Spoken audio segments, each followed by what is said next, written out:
May power po ba yung BSP na suwayin kayo? Wala. Yun ang isa pang debate.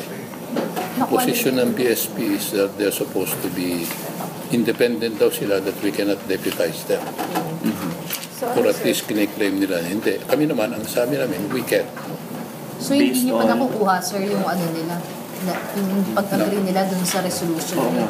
Hindi pa, ngayong malaw namin lalabas hindi pa nga nila alam, katatawag ko lang. So, posible. sir, considering na sinabi na nila sa inyong parang ayaw nga nila, anong implication nun, sir? If let's say nailabas niyo yung Titignan namin kung ayaw nila implement yung resolution namin. Posible po bang pigilan nila yung pag-implement?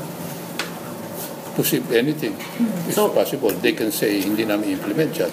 What law is the basis of your saying that you have the power to deputize them? Constitutional ang aming basis. Constitutional din daw ang basis nila. Sir, paano pag pinigilan nila at sinabing hindi nila i-implement yun, ibig sabihin ba hindi nyo rin i-implement? Hindi ko muna, we're talking only of the first portion, yung withdrawal. Yes, sir. Yun ang, Oh, yun yes, ang sir. PSP control. Yes, sir. Yung Oh. possession, PSP has nothing to do with Wala. that. Yes, sir. Doon lang sa may control sila.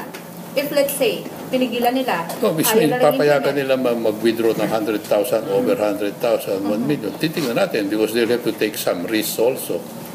If we are correct, pwede rin sila maging liable under the Omnibus Election Code. Chairman, anong mga parts sa Constitution yung sinasite nyo tsaka sinasite nila?